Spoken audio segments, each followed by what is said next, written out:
Bienvenidos a otro manual para el duelo, un espacio libre, libre para sentir, para llorar e incluso para reír.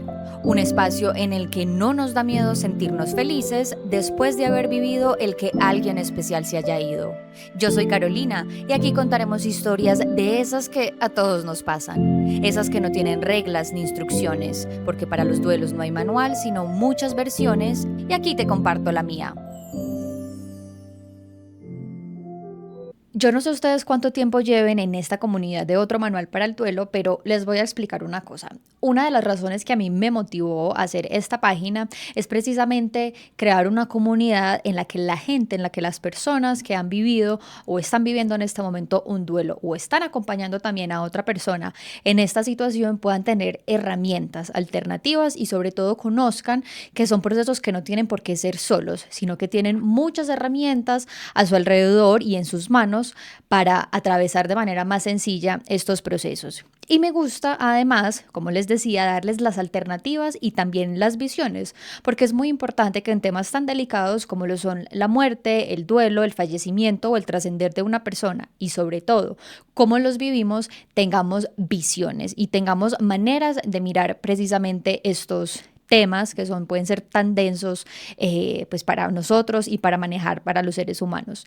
Por eso hoy tengo una invitada que es Luz Aida Marín Santa, que ella es psicóloga clínica y nos va a dar precisamente toda su visión y nos va a compartir el conocimiento del cual yo no soy experta, les dejo claro de una vez, yo soy comunicadora social, no soy psicóloga, pero siempre me ha interesado mucho precisamente conocer y nutrirme para entender de una mejor manera los duelos y sobre todo para saber que para futuros duelos que tenga, tengo muchísimas más posibilidades, tengo muchísimo más conocimiento que me permita pues sencillamente pasar de una mejor manera esta situación. Así que le voy a dar la bienvenida a Luz Aida. Gracias de verdad por aceptar esta invitación a este podcast.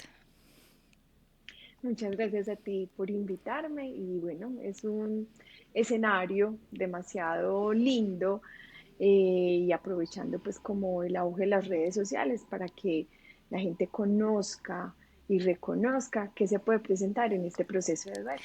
Así es, entonces les voy a contar un poquito. Luzaida es psicóloga clínica y en este momento ella trabaja en el área hospitalaria de la Clínica Las Américas de Medellín y hace una labor muy bonita de la cual vamos a hablar más adelante y es, ella hace una charla para los dolientes de personas que han fallecido, digamos para enseñarles un poco lo que pueden encontrar y precisamente cuáles son las cosas por decir, normales o esperadas de esta situación.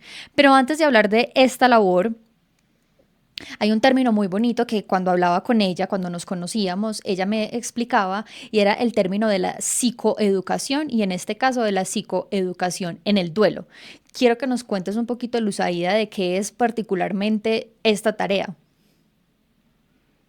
Bueno, psicoeducar es dar a conocer cuáles son esas reacciones emocionales esperables, emergentes en este proceso de duelo, con qué se puede encontrar. El anticipar este tipo de escenarios puede ayudar a que el doliente se sienta muy triste, pero pueda minimizar un poquito esa ansiedad que se genera frente a, ¿será que me estoy enloqueciendo? ¿Será que esto es normal o anormal? No, esto que estoy sintiendo es esperable y sé que esta tristeza hace parte de este proceso.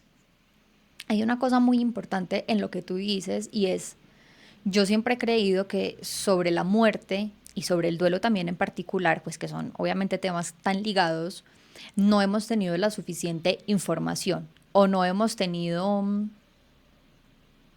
como la guía clara en el tema para entenderlos de una manera que no sean tan tabú. Y este tipo de cosas como aprender a ver la muerte y saber que va a doler, ¿cierto? Porque que uno la entienda mejor no significa que deje de doler o que se convierta en un proceso más sencillo, pero creo que para una persona, un doliente o alguien que está acompañando a alguien que ya está en una condición pues muy mala o terminal o moribundo, empezar a entender un poquito mejor la muerte y el duelo no deja de ser fácil, pero sí facilita mucho el proceso. Hay una cosa importante acá y es que La muerte es un tabú y la emoción que emerge más aún. La muerte porque es algo desconocido, entonces el no entenderla hace que nos genere tanto temor, que nos genere tanta incertidumbre y tanto miedo a vivirla como nosotros o a verla en los seres que tenemos alrededor. Y las emociones que emergen en ese proceso nos cuesta mucho sentirlas, permitir que emerjan, acompañar a quien está en duelo, porque desde chiquitos nos están anulando ese sentir de tristeza, de enojo, de frustración. Entonces, al tener esa falencia en la niñez, hace que no tengamos recursos en la adultez para acompañar y acompañarnos y ser compasivos en ese proceso de duelo.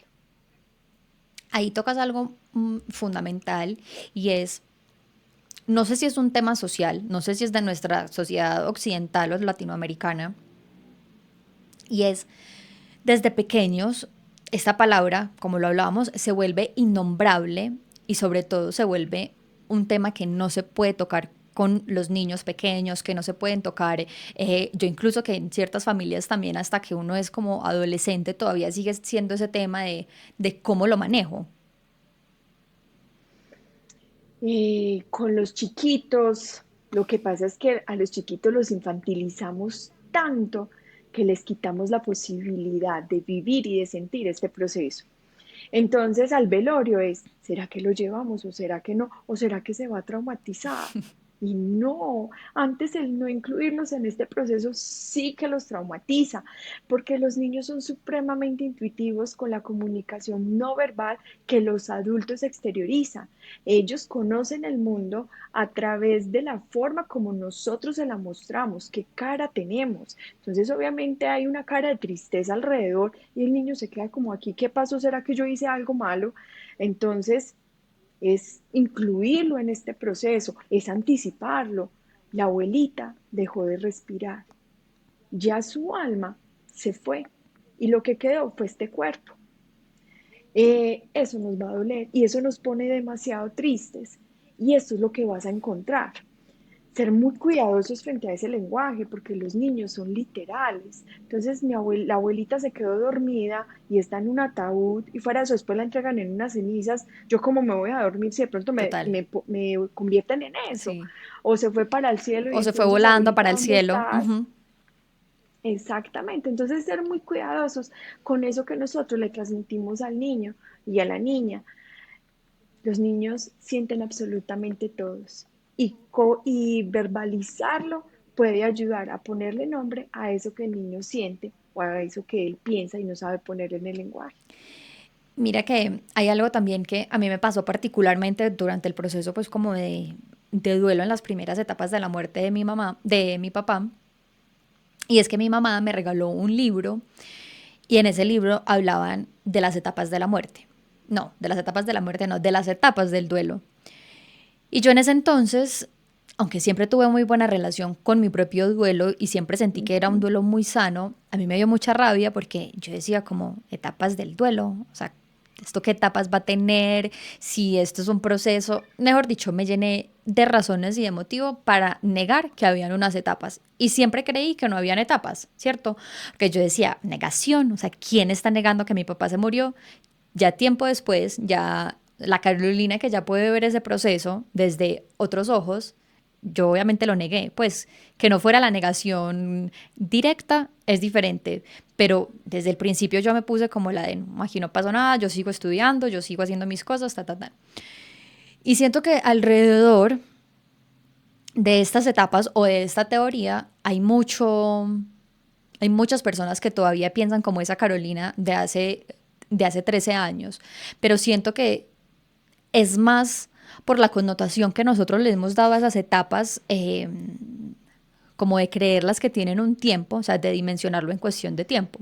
Entonces, ahí te quiero preguntar, bueno, uno, que le contemos por favor a las personas que están escuchando cuáles son esas etapas que desde esta teoría se hablan que tiene un duelo.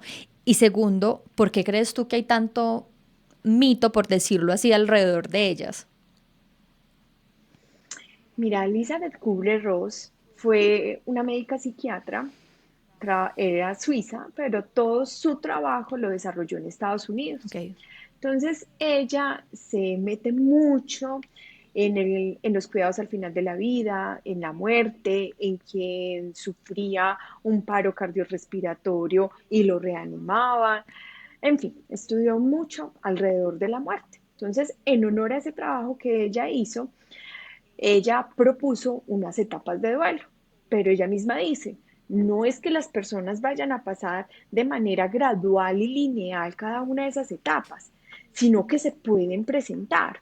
Y como les decía al inicio, la información es algo que nos permite razonar lo que estamos sintiendo y darle vía libre a eso que estamos sintiendo. Entonces ella proponía la etapa de la negación, la ira, la depresión, la aceptación y la resignificación en este proceso de duelo. Y puede ser que esa persona no necesariamente viva esa negación porque quizás viene con un proceso de duelo anticipado Sí. porque está en una enfermedad terminal y pase más bien como un momento de relajación entre comillas, como no sé qué es lo que siento, ¿cierto? Entonces, cada ser es distinto y la forma como viva el duelo va a estar determinado por ese tipo de personalidad, por esas características familiares, por ese proceso que acompañó la muerte de ese ser querido y en qué momento vital falleció ese ser. Eso va a determinar el duelo y por tanto esas etapas del duelo. Dentro de esas etapas del duelo, digamos que a mí una de las que más me gusta, o de las que más lindas me parecen, es el de la etapa de la resignificación, porque siento que es parte fundamental, no tanto, bueno, también el resignificar a la persona o resignificar a ese ser querido, pero siento yo que también resignificar y reconciliarse con las fechas, con los aniversarios, es parte fundamental del duelo. Sí, sí, mira, Elizabeth Lucas dice que el amor permanece, el amor trasciende y a pesar de la muerte, ese continúa inerte en este proceso. Y eh, esas fechas, esas circunstancias que acompañaron la experiencia de tu vida con ese ser, es una manera bonita de recordar a ese ser con honor y no en función de él. ¿Qué es recordarlo en honor? Entonces, por ejemplo, a él le encantaba celebrar su cumpleaños. Vamos a salir en honor al cumpleaños de él o de ella. Ay, a él le encantaba la bandeja paisa. Vamos a hacer un domingo al mes, un almuerzo, bandeja paisa, en honor a él. A él era tan solidario, hacer un acto de solidaridad en honor a él. Cuando vivimos en honor a esos seres queridos, permitimos seguir viviendo la nuestra, a pesar del dolor que nos causa la muerte de ese ser querido. Cuando vivimos en función de él o de ella, es dejo de vivir mi vida por la vida de un ser que ya ni siquiera existe. Entonces, he ahí la diferencia. Llegar ahí es difícil, es un proceso demasiado largo, que requiere paciencia y que requiere de compasión por sí mismo, de no apresurarse. Vivimos en una sociedad que es un poquito como rápida, Sí, ¿cierto? total. La sociedad líquida, entre menos triste esté, mucho mejor. Y es muy habitual encontrar, por ejemplo, ay, ¿cómo va tu mamá con la muerte de tu papá? Ay, ya lo más de bien, lo más de fortalecida. Entonces es Sí. como expresar dolor es sinónimo de debilidad. No, es totalmente esperable y llegar a esa fortaleza parte de permitirse sentir ese dolor primero. Entonces, no le pongamos prisa a algo que debemos sentir en el día a día. Y ahí sí, aunque suene a cliché y no debería, vivir el aquí y el ahora. ¿Qué tengo hoy? ¿Qué siento hoy? Y con eso que yo siento, ¿qué puedo hacer? La muerte nos recuerda que hoy y mañana nos vamos a ir, todos. ¿Qué voy a hacer hoy por vivir bien y vivir en honor a ese ser que ya partió? Y sabes qué, también que uno puede ser muy fuerte, puede ser ya el más fuerte, tener un duelo, entre comillas, completamente sano, porque no creo que eso se supere, uno aprende a vivir con eso, pero de todas maneras esa debilidad o esa vulnerabilidad siempre va a estar. O sea, me acuerdo que hace poco tenía una conversación con alguien y ella decía como, no, es que, no sé, tú todavía hablas demasiado de tu papá, todo, es como que yo siento que no lo has sanado. Y yo decía como, al contrario, siento que estoy en un momento en el que puedo hablar tan natural de él y hablo tanto de él porque no me duele. Lo extraño, pues si lo quisiera tener Ujú, aquí ujú. 24/7 conmigo, contarle toda mi vida, que viera todas mis cosas, pero hay un momento en el que uno se permite llorar y al momento ya está, dice, bueno, ya está, o sea, te lloré, te extrañé en este momento, todo, y vuelvo a ser, digamos, esa persona fuerte. Como que son dos sentimientos o dos emociones que van a estar siempre así, o sea, totalmente ligadas, no importa cuánto tiempo lleves, pues, de vivir ese duelo. Mira, hay algo muy importante frente al duelo y es que el objetivo no es superar, porque superar implica como olvidar, no, es elaborar. ¿Qué es elaborar? Me duele aún que él se haya ido, ahí está la cicatriz, ¿cierto? Es una cicatriz que está ahí, que está rojita, que no me limita, pero que está ahí. Y elaborar el duelo es buscar sentido en otros seres, en otras situaciones de mi vida, lo que no significa que vaya a olvidar a ese ser querido y que eventualmente suelte una lágrima por ese ser. Y ahí cabe una frase que es bastante cruel y que para nada ayuda y es, ay, si sigues llorando así, no lo vas a dejar descansar. Dios mío. Eso es muy usual encontrarlo. Tenía esa pregunta literal para Eh, hacerte, cuando dicen, si haces X o Y cosa, no lo vas a dejar descansar o él necesita descansar. No, no puedo con esa frase. William Gonder dice, esa persona ya está descansando. Así es. Morir implica dejar de ver, de sentir, de oler. Él ya está descansando. Si tú no te permites elaborar el duelo, vas a sufrir más de lo necesario. Entonces, esas frases sí las vamos a abolir por completo en este proceso. Esa sí también es muy usual encontrar, es que si llora mucho, eso debe ser que tiene tanto remordimiento, horrible, horrible, horrible. Además, porque la expresión emocional depende mucho de la personalidad de ese sujeto. Total. Entonces, si a ese dolor le sumamos la culpa, porque si está llorando mucho es porque le hizo mucho daño a ese ser, entonces va a ser mucho más difícil este proceso de duelo. Y para nada son frases compasivas para ese ser que estoy acompañando en este proceso. De acuerdo. Bueno, tengo como 1500 preguntas, pero antes de seguir, no hemos definido una cosa y es precisamente el duelo. Desde la psicología y obviamente desde tu experiencia, ya dijimos que sí, el duelo hay que elaborarlo, pero ¿cuál puede ser ese significado de la palabra duelo? Duelo significa dolor. Ok. Es un dolor incluso peor que el físico. No sé si de pronto tú recuerdas cuando te dieron la noticia de que tu papá había fallecido, pero por ejemplo yo trabajo pues en el ámbito hospitalario. Cuando les notifican a esta familia que su paciente ha fallecido, la familia, los dolientes, se coge el pecho, El se pelo. coge el Ujú. pelo, se araña, porque es una manera de poner en el físico ese dolor del alma que pesa tanto. Entonces es demasiado, demasiado dolor. Es un proceso de adaptación emocional que sigue a cualquier pérdida. Y en este caso estamos hablando de todo, ¿cierto? ¿Cómo es ese proceso de adaptación? La duración y la intensidad de ese proceso lo va a definir el tipo de muerte, las circunstancias que acompañaron esa muerte, la personalidad, el Ok. ciclo vital, el parentesco. Entonces no es lo mismo, no es ni más ni menos, ni bueno ni malo, sino que es distinto la forma como se elabora el duelo de un papá, de un hijo, de un hermano, en qué momento estaba, si era niño, si era adolescente, si era joven, si fue una muerte súbita o fue un proceso de deterioro que finalmente la familia dice, ay Dios, ojalá se lo lleve porque está sufriendo mucho. Entonces no es que duela menos cuando esa persona Ujú. fallezca, pero digamos que hay un agradecimiento en el fondo, ¿cierto? Entonces, Esa es como la definición del duelo, el proceso de adaptación emocional que sigue a cualquier pérdida.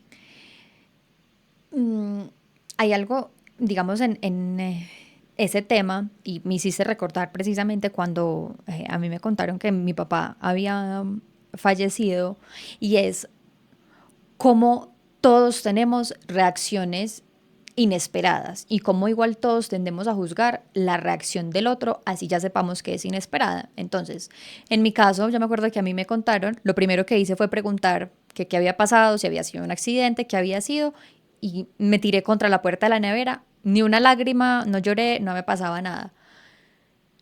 Alguien puede decir, como no, pues es que entró en shock, o no le dolió, o por qué no lloró.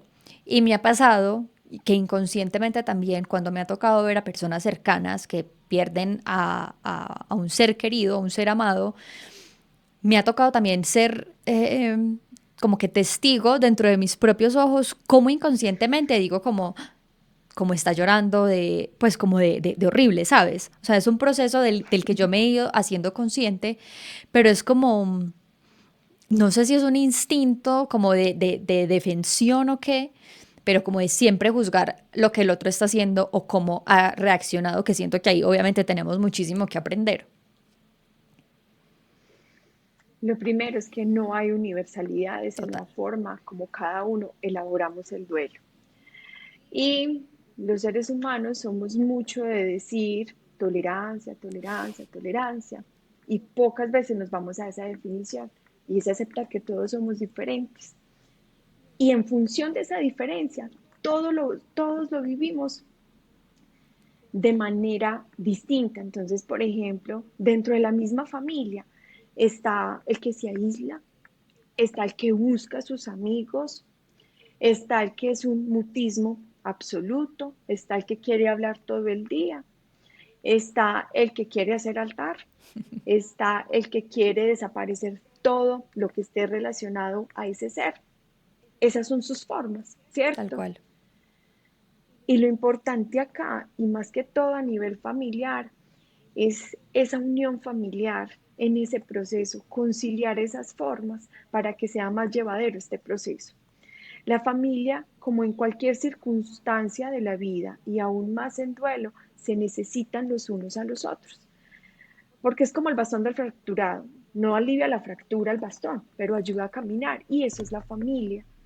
No alivia la fractura, la muerte de ese ser, pero ayuda a caminar y a transitar este proceso tan supremamente doloroso. Entonces ya tienen un dolor por la muerte de ese ser que tanto aman, para añadirle un dolor a que cada uno está fragmentado, disociado de ese grupo familiar.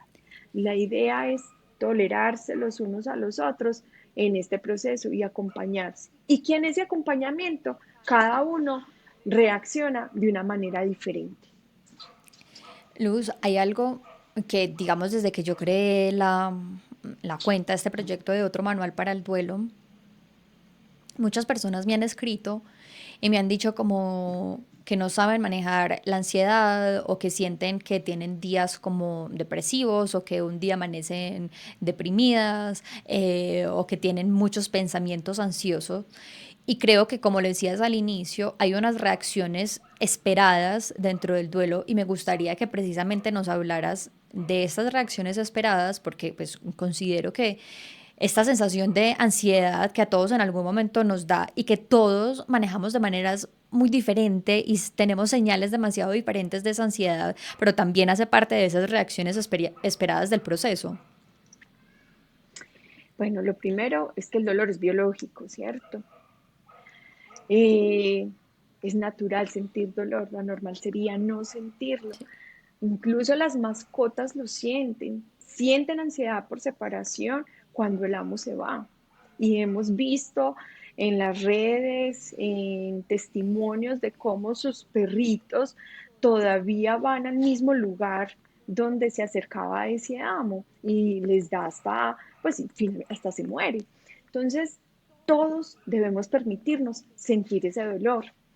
Y frente a términos como la depresión, es algo que deberíamos cambiar, porque la depresión es un trastorno mental diagnosticado por un psiquiatra donde requiere una medicación. Si en este momento hacemos test a todos los que están pasando por duelo de depresión, todos cumplirían todos los criterios, ¿cierto? Todos. Pero hay un sesgo importante acá y es que se murió un ser que tú tanto amas, que, lo, que ya no lo puedes ver, tocar, besar. Y eso genera demasiado, demasiado dolor. Trascender frente a que lo tengo en ese lugar que permití guardarlo en el corazón hace que sea difícil asimilarlo. Entonces, manejar la ansiedad, manejar estas emociones emergentes de tristeza, de rabia, de frustración, de impotencia, de llanto, de miedo a seguir viviendo, hace parte de este cuento. Al inicio yo les decía, a veces nos cuesta acompañarnos y acompañar en esas emociones emergentes porque desde chiquitos no nos acompañaron y no nos generaron esas habilidades. Entonces, acá es una invitación de, vamos a hacer un ejercicio como de conciencia plena y es, ¿cómo me siento yo en este momento? A veces decimos como que no sé ni siquiera qué es lo que siento. Vamos a sentirlo. ¿Sientes tristeza? ¿Tienes ganas de llorar? Llora. ¿Tienes rabia? Rompe papel. Ve al gimnasio en un saco de boxeo Boxeo. de Ujú. puños. Es una forma de canalizar esa rabia que sentimos, pero reconozca esa emoción.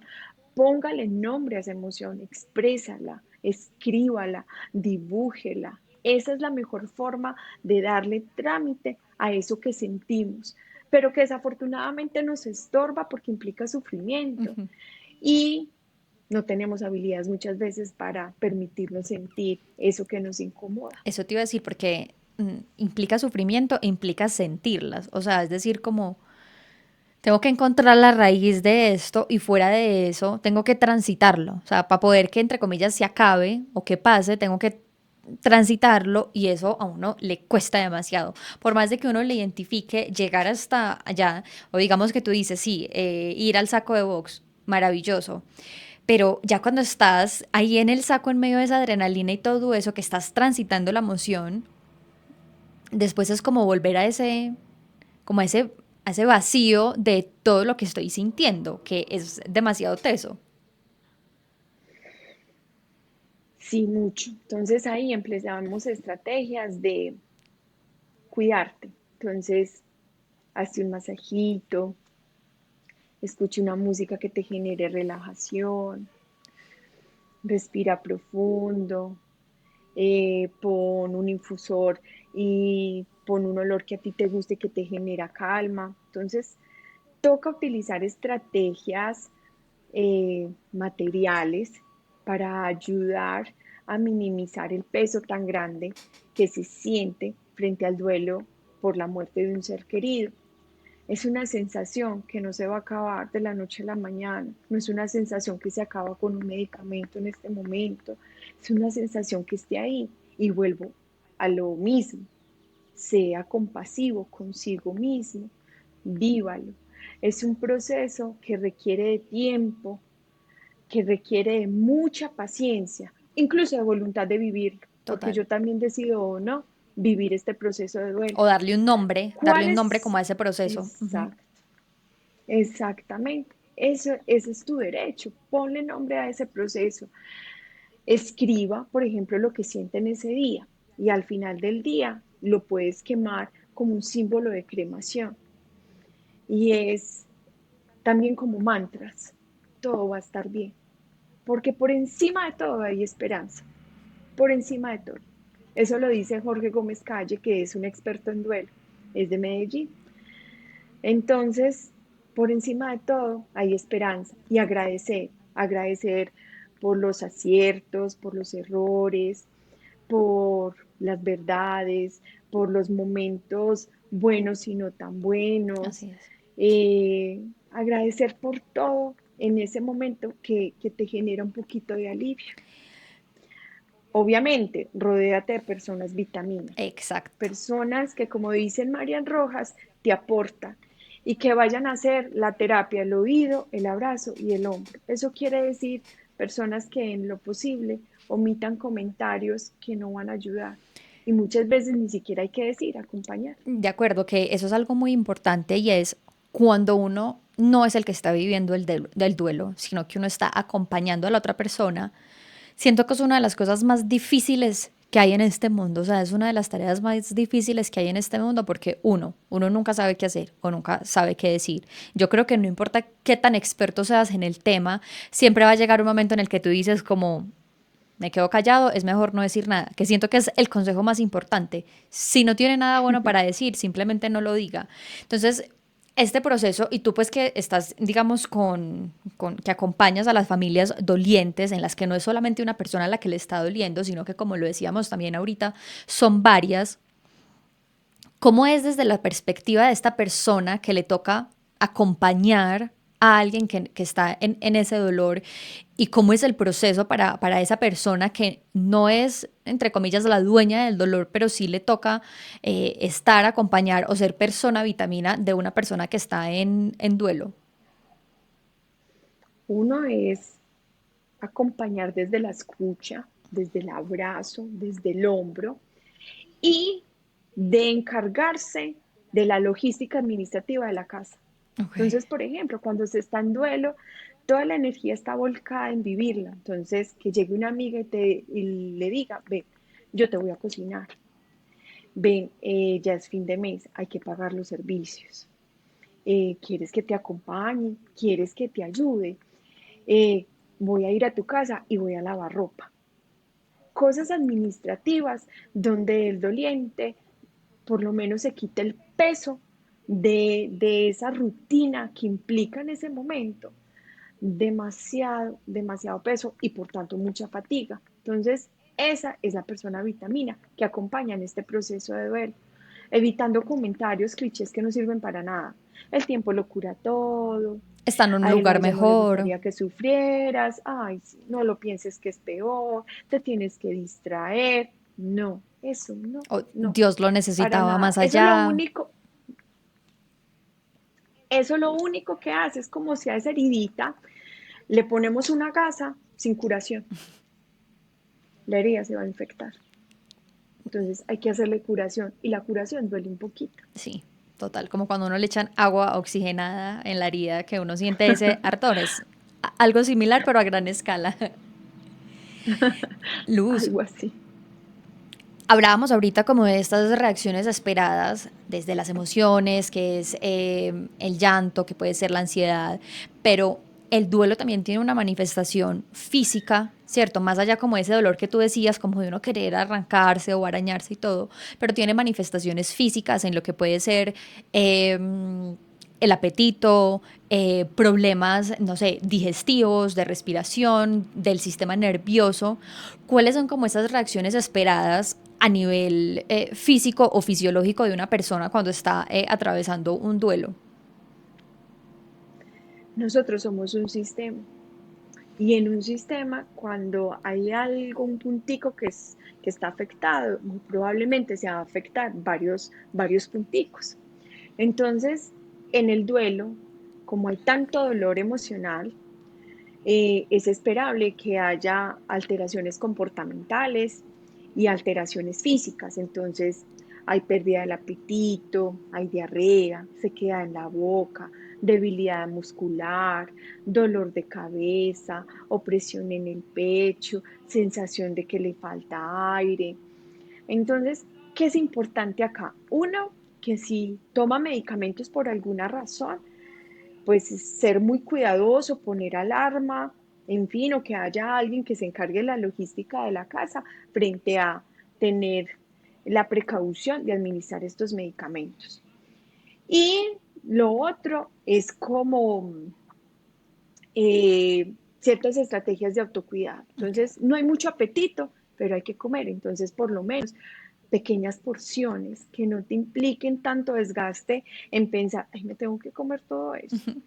Pequeñas porciones, solo como en el momento para cuidarte, para proteger tu cuerpo, hidratarte bien, dormir lo que pueda, descansar.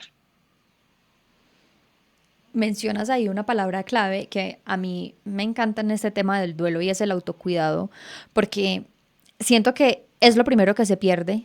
Sobre todo en esos momentos iniciales uno pierde como toda capacidad de autocuidado porque es como, ¿cómo me voy a cuidar o cómo me voy a preocupar de cuidarme a mí mismo? Pero también cierto que es el inicio o esa lucecita de nuevo como hacia ver el panorama mucho más claro. El hecho de tareas de autocuidado tan sencillas como volver a mirarte al espejo, ponerte un labialcito, en el caso de los hombres, rasurarse la barba, volver, no sé, ir a una peluquería y arreglarte tu pelo y tus uñas, son como cosas que te van devolviendo a la vida después de ese letargo. De ese dolor que al inicio es tan visceral. Sí, sí. Mira, hay algo que yo les digo a las familias que me acompañan en esta charla y es como todos nosotros vamos a morir. Pensemos que desde donde estemos, nosotros quisiéramos que esos seres que dejamos en la tierra dejaran de vivir porque yo me fui. Creo que ninguno sería tan egoísta, decir, sí, Total. no. Queremos que se siga aplicando ese labial, que se siga poniendo esas aretas, queremos que siga celebrando el cumpleaños, que celebren el Día de la Madre, que se reúnan en honor a mí. Entonces, ahí parte como esa respuesta a lo que tú estás diciendo, el autocuidado y también pensar en función de que algún día nos vamos, cómo queremos que los dolientes vivan este proceso. Total. Y digamos que hay una cosa también, ya que estamos hablando aquí como del autocuidado, que siento que es como una de las tareas a la que uno tarde que temprano tiene que ir volviendo. Y hay precisamente una teoría que, por supuesto, tú eres la experta que nos va a explicar, que son las 4 tareas a realizar en el duelo. Me gustaría que nos cuentes un poquitico y a las personas que nos están escuchando, cuáles son estas 4 tareas que propone esta teoría, digamos, para avanzar o para elaborar este duelo. Bueno, William Gonder propone 4 tareas. Entonces, una es asumir la realidad de la pérdida. Ok. Entonces, ¿qué hacer con las pertenencias? Eh, ¿Qué hacer con su ropa? ¿Qué hacer con sus cosas? Incluso se sugiere reorganizar el cuarto, Ok, la casa, ponerle otro orden. Y eso sí, por ejemplo, conservar algo que quieres de ese ser. Entonces, por ejemplo, recuerdo que con mi abuelo yo me quedé con un cuadro, mi hermano se quedó con el sombrero, en fin, algo físico para recordarlo como una reliquia. Elaborar las emociones relacionadas con el duelo y es esa es la segunda ponerle un tarea. nombre a eso que es, sí, ponerle nombre a eso que yo estoy sintiendo. Para eso tenemos que hacer como el examen de conciencia que nos enseñan en clase de religión. ¿Qué siento yo en este momento? ¿Cómo me siento? ¿Y en qué parte de mi cuerpo lo siento? Aprender a vivir en un mundo donde el fallecido ya no está, lo que no significa que lo vayamos a olvidar. Tal cual. Pero Henry Scott dice, hay continuidad absolutamente ininterrumpida. Entonces hay que seguir pagando la cuenta de servicios, hay que seguir comiendo, hay que seguir organizando la casa. Entonces tenemos que reasignar roles. Entonces él era el que cocinaba, pues debo aprender a cocinar. Sí. Nada más hace poco hablaba con mi esposo porque él es el encargado de pagar todas las cuentas. Entonces yo le decía, yo al cielo, deberíamos hacer un blog de notas donde todas las claves y todo esté, pues para yo pagar, porque imagínate, pues yo llorando y sin luz, ¿no? Total. Más duro, Olvidó ¿cierto? su Entonces suena contraseña. jocoso, obviamente, en este momento. Total. No sé cómo Sí, suena meterme. jocoso en este momento, pero hay que conversarlo. De Eso hay acuerdo. que conversarlo. Eh, Recolocar emocionalmente al fallecido y seguir viviendo. Entonces, ¿en qué parte de su corazón lo va a poner? Y Jorge Gómez dice algo muy bonito, y es que él alguna vez vio a una indígena, no recuerdo de qué comunidad, donde ella a veces miraba acá y hablaba solita. Entonces él alguna vez le preguntó que qué era lo que hacía y le decía, es que yo le pregunto a mi esposo qué es lo que debo hacer en Wow. determinadas situaciones y converso con él porque ahí lo guardé. Entonces es aprender a vivir y no a sobrevivir. Sobrevivir es como las películas de zombies. Estoy ahí esperando a que la muerte algún día llegue por mí. No vivo. ¿Qué Ujú. es vivir? Disfrutar de los seres queridos que tienes alrededor, de disfrutar de las cosas que antes disfrutaba con ese ser y hacerlas en honor a él. Y bueno, convivir en el pasado para poder vivir el presente.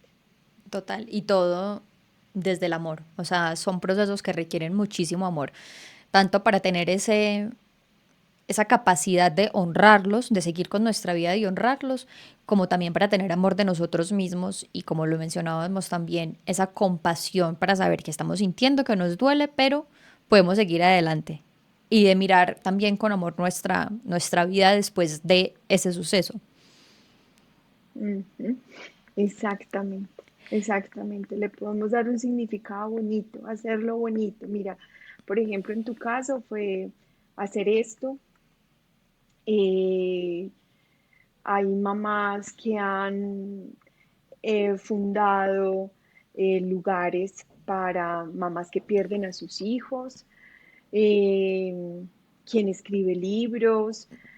Hace 2 años hubo un suicidio de una chica en puerperio, y el esposo hizo toda una campaña y todavía lo sigue haciendo de depresión postparto Wow. para estar más atentos a esas mujeres puérperas que están pasando por ese proceso. Entonces, lo podemos resignificar de una manera distinta.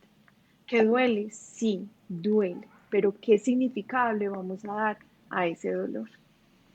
Total. Luz, me gustaría que nos cuentes, como lo dijimos al inicio, trabajas en el área hospitalaria de la Clínica de las Américas y haces una charla muy bonita en la que en este momento todavía no he tenido la oportunidad de participar, pero estoy ahí anotada para la siguiente. Y quiero que nos cuentes un poquito sobre esta charla que tú haces con los dolientes, cómo es el proceso y sobre todo que me gustaría también saber si es solo para las personas que, digamos, han perdido a alguien ahí en el hospital o si es abierto, mejor dicho, cómo funciona esta charla, esta misión de psicoeducación que realizas. Bueno, esta es una charla que nosotros hacemos desde el año 2009, Ok, y desde la pandemia la hacemos virtual. Invitamos a todas las familias, también empleados, que hayan perdido a sus seres queridos.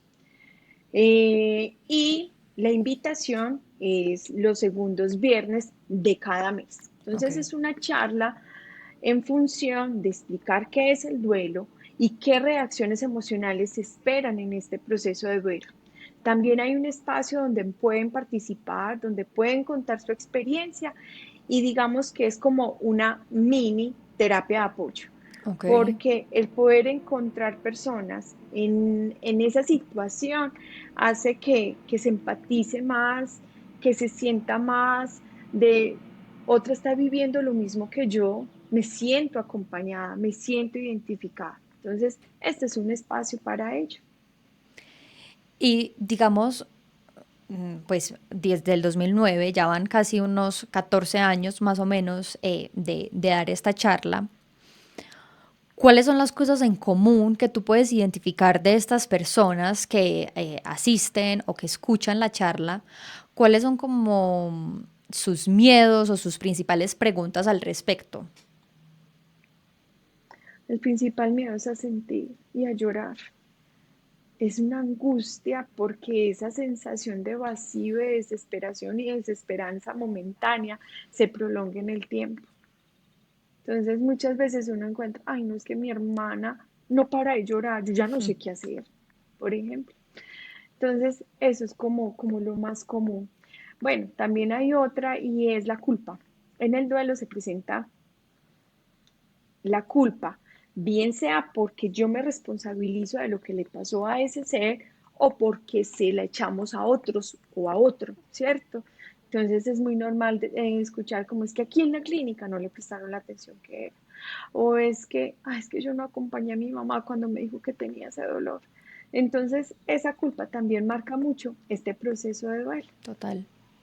Y sobre todo, un sentimiento de culpa y como de, no es remordimiento, pero es de hubiera. Si yo hubiera hecho, si yo hubiera dicho, si yo lo hubiera acompañado, que siento que ese es sí puede ser como el remordimiento que nos va a acompañar sin importar si la relación había sido perfecta con esa persona. Pues uno pudo haber tenido como, no sé, una relación, pero 10 de 10 acompañamiento full, lo que sea, o sea, para no tener ningún hubiera, y uno siempre va a encontrar como un hubiera. El hubiera es un encarte de palabra, es un encarte. No nos permite sintonizarnos con el aquí y el ahora, qué es lo que tengo, ¿cierto? Y finalmente, así como la misma cultura determina tanto lo que sentimos en el proceso de duelo, bueno, en todo, pero en el proceso de duelo, que es lo que nos convoca el día de hoy, también está la culpa, ¿cierto? La saturación de información, todo lo que escuchamos en ese proceso hace que uno diga, empiece a dudar, ¿será que yo no pequé por tranquila? ¿O será que, ay, ese día que yo peleé con él, Dios mío, se quedó tan triste que será que fue eso? Entonces, no, no, no, no. ¿Cuál es el final? Centrémonos, o sea, ¿cuál fue esa situación que acompañó la muerte de ese ser querido? Eso es lo que hay, eso es lo que hay. ¿Y qué es lo que estoy sintiendo hoy? El aquí y el ahora, sentirme, sentarme y preguntarme, cerrar los ojos, ¿qué estoy sintiendo yo en este momento? ¿Cómo está mi cuerpo? ¿Cómo está mi mente? ¿Cómo creo que están las personas que están alrededor? ¿Cómo puedo acompañar a esos otros seres que están a mi alrededor? ¿Cómo los puedo tolerar? El aquí y el ahora. Así es, el aquí y el ahora, el presente, reconciliarse con ese pasado para poder vivir este presente con mucha más tranquilidad. Ujú. Luz, para finalizar, yo siempre le pido a los invitados a este podcast un consejo para las personas que están viviendo un duelo, pero en este caso contigo me gustaría es dejarles un consejo, no a las personas que están viviendo ese duelo, sino a quienes están acompañando a alguien en el duelo. ¿Cuál es el mejor consejo que les podemos dar a estas personas? La terapia del oído, el abrazo y el hombro. Y eh, responsabilizarse de la logística administrativa de una casa, que eso ayuda a que ese doliente tenga por lo menos un peso menos. Sí, y que tenga un espacio de no pensar en otras cosas más allá, sino solamente sentir. Sí, eso. Luz, mil y mil gracias de verdad por estar acá, por tener ese espacio claramente en la clínica que sé que es de tanta ayuda y que se convierte precisamente en ese hombro de escucha para tantos dolientes. Y gracias por estar acá y brindarnos tu información desde esta área psicológica que es tan importante tenerla en cuenta y tan importante verla, saberla y conocerla sin el velo de que es teoría o de que es precisamente un manual, porque como es el nombre incluso de esta cuenta, para todo siempre hay un manual y para todo siempre hay otro manual. Es simplemente la interpretación que nosotros le damos. Así que mil y mil gracias por estar en este espacio conmigo. Con todo el amor y gracias a ti también por invitar. Bueno, y a todas las personas que nos escucharon, gracias por haberse conectado en este episodio y nos escuchamos y nos vemos el próximo jueves en un episodio más de Otro Manual para el Duelo, el podcast.